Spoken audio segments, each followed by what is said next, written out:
Hello, my name is Eric, and this is Delve, the official thought leadership podcast of the Desatel Faculty of Management at McGill University. I'm Delve's managing editor, and today I want to ask you, what makes your work meaningful?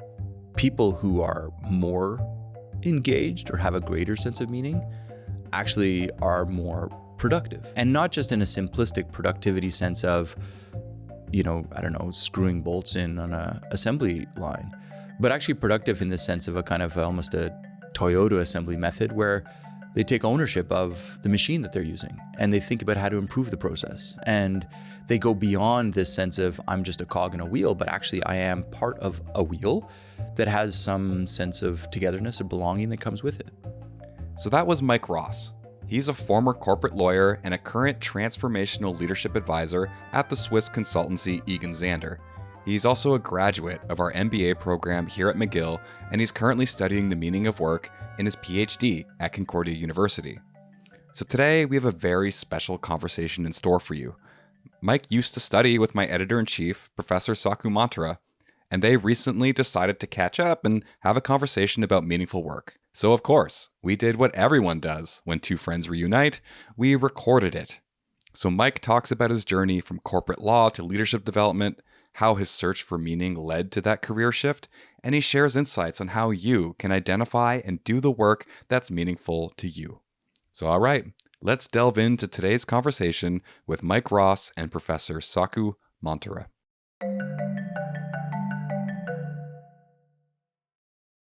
I'm really delighted to be able to talk to my friend Mike Ross. And Mike is a friend of McGill in several ways. He's a valedictorian of our MBA program. He's come back several times to teach at various levels. His topics are such as innovation, design thinking, and so on. But Mike is an interesting character because after a pretty illustrious career, he's come back to the academia to study the meaning of work. So how about if we start with you kind of talking a little bit about your career and sort of how is it that you ended up being interested in meaningfulness? Yeah, that's a great question. And thanks for the opportunity to come in and be a part of this amazing podcast. Jumping into your point, I think, there's a Steve Jobs commencement address when he's talking at Stanford, and he talks about how, life is, and the life that we live, certainly in a professional context, sometimes we don't really see the path until we look backwards at it. He talks about connecting the dots, looking backwards. So came to McGill, actually pre-McGill, I was a lawyer. I was a finance lawyer, worked kind of all over the world, then came back, did my MBA here, did some private equity work, worked at McKinsey, a big consulting firm for a few years, started my own consulting firm, then went and worked in HR for La Maison Simons, which is a Canadian retailer, big Canadian retail store here, and then left that, and now I'm back in school doing a PhD, but also still working as a consultant, helping organizations with a real focus. And I take this back, actually, even when I was a lawyer, there's an organization that does a survey every year called Gallup. They do a survey called the Employee Engagement Survey. And I remember reading this a long time ago, and they said that something like, and I think the statistic still holds, something like 2/3 of all workers are disengaged at work, with maybe like a further sort of subset of that 2/3 being actively disengaged. So they're like doing bad stuff, right? Trying to harm whatever it is. And I just remember thinking to myself, man, that is just tragic, right? The number of people who are unhappy in their work in this modern time when we have, certainly in our Western developed societies, all sorts of opportunities. Anyway, it just made me really sad. And it became something that I was really interested in thinking about. Okay, but let me pick up the Steve Jobs example because I think, to be quite honest, I think that's a narrative construction that he's making. So nobody really knows if he actually took a calligraphy course. He wasn't disadvantaged. So the mythology, So he's presenting himself as a sort of an adopted boy, but his adopted parents were pretty well off, at least middle class. He supposedly didn't get to Stanford for the first year, so he was kind of sleeping on somebody's sofa and just kind of working his way into finding his passion. So he's kind of constructing this rags to riches story, which is like very Dickensian. And in that sense, something in that strikes me as incredibly inauthentic, even though there is also something a little bit inspiring about it. Okay, that's fair. That's fair. I mean, I would abstract from the life of Steve Jobs to at least the perhaps reassurance that it provides to a lot of people who are trying to plan out their lives and say, I need to make decisions today as to what's going to be important tomorrow, right? And so I'm not holding out Steve Jobs as some sort of idol that we should all look up to and emulate, but I do think that the point of connecting the dots looking backwards is an important one. And maybe it's self-serving because I'm also somebody who bounced around a bunch and did a bunch of different things. But I can see when I look backwards in my life, again, I was a lawyer and doing big finance transactions and thinking, well, I don't understand the point of this. And yet the moment that I would spend a half an hour with some associate who was a few years junior than me and helping them figure out how to be better at their jobs or navigate through the politics of the law firm, that brought me great joy. And at the time, I'm not sure that I could have said, oh, I should do more of this. It was kind of like, it was just this amalgam of things that I was doing in my life. And sometimes I was happy and sometimes I wasn't. But when I became more conscious of that and I started paying more attention, and actually when I was at McKinsey, I did this training program. And one of the things they suggested was that for a couple of weeks, you actually do this kind of form of time audit where you look at the end of each day and you figure out how I spent my time that day. But also what things gave me energy. And I think that when you start to do that, you start to see, hey, actually, the thing that I think that I'm doing, right? There's this kind of fancy pants consultant doing fancy pants stuff, is not the thing that is creating my happiness, but it's sometimes the marginal stuff that I'm doing that's doing that. Okay, so let's hear you do the meaning of work versus meaning at work. Sure. Go. Sure. Well, actually, I'll give you three: meaning of work, meaning in work, and meaning at work. So the way I think about this, and a bunch of this is informed by a really, really good essay by Michael Pratt and Blake Ashforth, which is found in, it's actually a chapter in a book called Positive Organizational Scholarship. And the idea here is that the meaning of work is work in a sort of conceptual sense. What does it mean to work, right? The labor and all this kind of stuff. And you can think of folks like Hannah Arendt, who wrote some really interesting stuff on this. Marx. I mean, there's a lot of thinkers who thought about what work has meaning. So the impact of what you do. The impact of what you do, yeah, and how what work is, right? As a human being, what it means to work. And then perhaps in the more personal and more relevant for our conversation, there's meaning in work and meaning at work. And the notion of meaning at work is the meaning that I get from the environment in which I work. So the junior colleague, that you were able to engage with a junior colleague. Exactly. And also this notion, and I was talking to somebody the other day who is an investment banker in Ireland right around the time of the financial crisis, and not a very well-regarded position at that time, well paid perhaps, but heavily criticized. And he said the camaraderie that I had with the people that I worked with is where meaning came from for me. Right. So that's like that environment in which I work. And then meaning in work is the meaning that I get from the thing that I do. Right. So a lot of people get great meaning. There's a very famous Bunderson and Thompson wrote a very famous The Zookeeper's paper. Exactly. The Zookeeper's paper, where they studied zookeepers. They study zookeepers and they say there's these people who work in actually pretty difficult conditions, don't get paid very much. And actually probably, I think in some of the examples, they work for free for the first 6 months as interns just to try to get in, but they feel called to that work. Yeah. So there's this notion of calling. Yes. Yeah, exactly. So that distinction, I think, is a useful one. Certainly when I start talking to employers or organizations about what are the things that they can do to help their employees have a greater sense of meaning, let's just use a little bit of a kind of a framework and pull it apart a little bit, right? Between what are the activities as an employer I can do to create more meaning in work, and what are the things that I can do as an employer to create more meaning at work. Now, we can argue about the limits of that responsibility as an employer and what it is that I should have impact on and what it is that I leave to my employees to create for themselves. But I do find that that's a useful framework to separate out those things. In my work, when I've studied organizations, you do see people who seem cynical, who seem to have sort of really lost lost sight of why they're Yep. coming to work every day. Yep. Do you recall an incident when somebody would have been pretty deep in that rut, that they could have come back, that they could have somehow reconnected with something that was meaningful?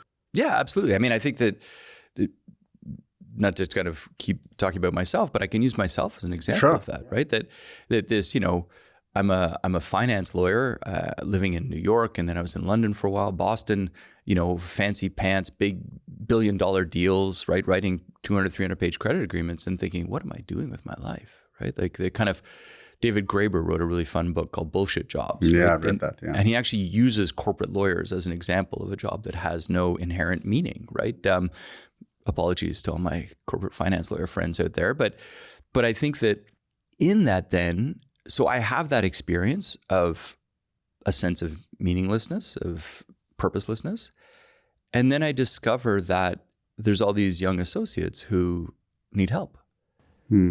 And what I do is I try to gear my time to be able to do more of that. And if there's ever an opportunity, does anybody want to talk to the young associates? My hand goes up before everybody else's does, right? And I keep doing that. And as I keep doing that, I'm finding for myself, one of the things was this notion of finding a way to exercise a set of capabilities that I believe I have, but that also aligns with a sense of purpose and relatedness, right? And I'm kind of building a little bit towards some of those working definitions of meaning at work that I have found, or meaning of work, meaningful work that I found in my reading, which center around kind of 3 or 4 different components to things. That the way I think about it, it's almost like an additive process, right? It's not like one thing necessarily is going to, oh my gosh, now I found meaning, but it's in doing the work of your garden is withered. Yes. You scrape away all the dead stuff, you plant something. And you water it and you help it to grow. And maybe that thing doesn't grow because it's in the wrong context or whatever, so then you plant something else. And so I do a lot of work, as you say, with executives and people in the coaching context. And a lot of the work around meaning for them is to say, okay, well, given a set of potential sources of meaning, right? Capability development, purpose, relatedness, alignment with my values and virtues, things like that. Which of these do you feel is lacking? Which of these do you think you can develop more? And then working with them on a almost like task by task basis to say, okay, well, what's the first plant we can put in? And how do we help that to grow? So think about work life. So let's just say that you had a magic wand. Mm-hmm. So, you've seen a lot of organizations, you've seen a lot of executives, leading other people, trying to help them find meaning or impose meaning on them, Mm-hmm. sort of, or whatever it is that sort of happens in organizations, sort of, what would be the types of ways that you would want our work life to change? Yeah, I think I'll answer it at 2 levels if I could, right? Level 1 is sort of where I think the thinking is around this these days, right? In the research that I'm doing. And level 2 would be perhaps a sort of a deeper, kind of more orthogonal thought on it, right? And I think I think she's a philosopher, Andrea Veltman, based in the US. She wrote a book on meaningful work. And the 4 criteria for meaningful work that she identifies, and I think that this as an organization can be an interesting guide to thinking about this, is that it's work that allows me to develop my capabilities. It's work that reinforces what she calls virtues, but this notion of self-esteem and honesty and things like that, that's aligned with a sense of virtue in a kind of almost Aristotelian sense. It's work that is relational, that involves the connectedness with other people, right? Kind of almost going back to this Ryan and Deci sort of self-determination theory idea. And it's work that is purposeful, that has some purpose beyond me. Now, that is this kind of working definition. I think it's useful in an employer context to say, okay, if I take those 4 criteria, what can I do as an employer to create the conditions by which people can feel that? And so I'll give you an example about capabilities. A lot of people want feedback. They want to know what I'm doing well and how I can improve. They want to have variety in the tasks they do. And all of those are things that we know from kind of employee engagement theory are very useful things. And you can do studies where you study people pre and post putting that type of thing in, and people become much more engaged and feel a greater sense of meaning in their work if I have this sense that my full capabilities as a human being are being tested or used in that context. So I guess my first part of the answer, and I'll let you respond to that before I get into the second one, but my first part of the answer would be, as an employer, create the conditions for those 4 things to be maximized. You don't have to make them absolutely perfect, but the more of that you can do, the greater sense of meaning will occur with more of your employees. So I'm thinking of I don't know if you ever read Ministry of the Future by Kim Stanley Robinson, but it's anyway, a lot of sustainability folks read that future history novel, and one of the things that Kim Stanley Robinson argued was that capitalism is basically just a new form of feudalism. So I'm kind of hearing you define meaningfulness in work. I'm wondering, why would the structural conditions that have created the meaninglessness that we experience, why would they change? So what at that level, what could be done to reimagine the labor contract? You're a lawyer, so you know about contracts. So are you sure that there's nothing in the kind of the archetype of the contract itself that is a cause of what we're seeing? It's an interesting question. I think the conception of the human as a unit of labor, as opposed to as a thing in and of itself, right? There's a lot of Kantian stuff in this, right? As seeing others as ends, not means. And actually, there's some interesting writing on meaning at work that is grounded in this notion that you should treat others as ends, not means. Categorical imperative? The second categorical imperative, exactly. The point there is this notion that if we think of people as ends and not means, or maybe let me talk about that in the inverse, it's the thinking of people as means that gets us into this problem, right? This sort of, and I haven't read the book by Kim Stanley Robinson, but I think a lot of people would critique kind of the modern structures of labor exploitation that we have, because they say that that's the root of that, right? That I see this person as a labor unit rather than as a thing that deserves to find meaning and things like this. But even within the context of that, and I think there's a lot of really good arguments against that, but even within the context of that, I think there's certainly something to be said for people who are more engaged or have a greater sense of meaning actually are more productive, and can create more. And not just in a simplistic productivity sense of, screwing bolts in on a assembly line, but actually productive in the sense of a kind of almost a Toyota assembly method where they take ownership of the machine that they're using and they think about how to improve the process. And they go beyond this sense of I'm just a cog in a wheel, but actually I am part of a wheel that has some sense of togetherness or belonging that comes with it, right? Now, again, there's a danger, I think, in there of saying, well, this is just going to perpetuate a system of structural inequality, and we're just giving away crumbs in order to perpetuate a thing where I'm keeping the loaf of bread, right? And so I think there's a very fair argument against that, but I do think it kind of answers that question within the context of what we are.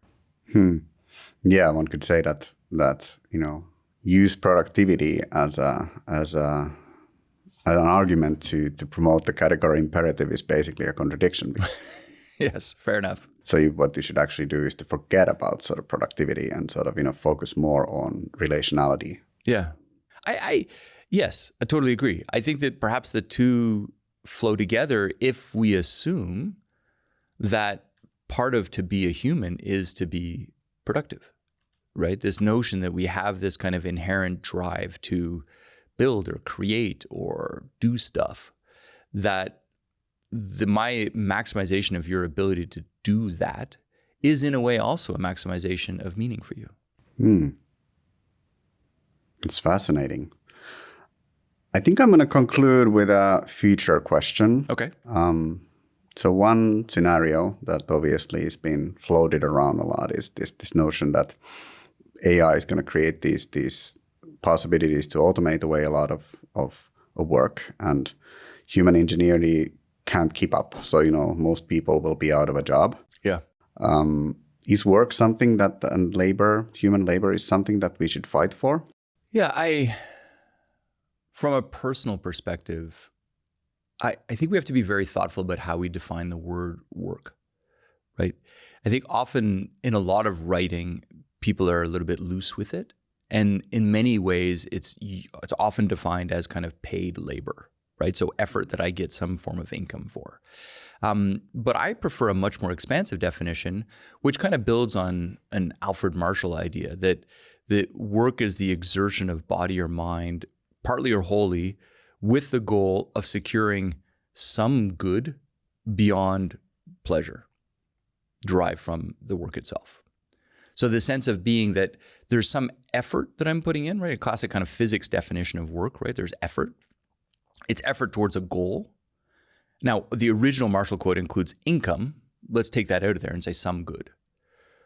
I believe, maybe this is partly my own Protestant upbringing, right? But I believe that the natural condition of humans is to strive, to move forward, to exercise intention, to make decisions, to build something, right? The difference between, I think there's a Marxist idea, the difference between architects and bees, right? Bees build things, but they don't make decisions to build things. Architects have a plan, they do stuff. I really believe that that is something that's inherent in us as human beings. And so will AI take that away? God, I hope not, right? I want to struggle. I want to push against things. I want to do stuff. I want to achieve things. I want to win prizes, but that's another problem that I have. But the point, I think, is that will AI take that away? I don't think so. Will AI change what it is that we do? Absolutely. But I don't think it's going to mean the end of work. And I don't think it's going to mean the end of a quest for a sense of purpose in what I do. If anything, I think it makes that much more interesting as a question, because it becomes separated from the actual thing I'm doing and becomes a much more philosophical imperative of kind of saying, okay, well, I have to actually ground this in something that has real meaning for me.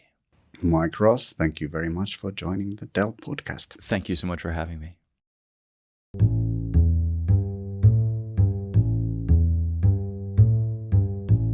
And that's the show. So that was Mike Ross, a McGill alum and an expert on meaning at work, and Professor Saku Mantere, editor-in-chief of McGill Delve and an expert on strategy and organizations.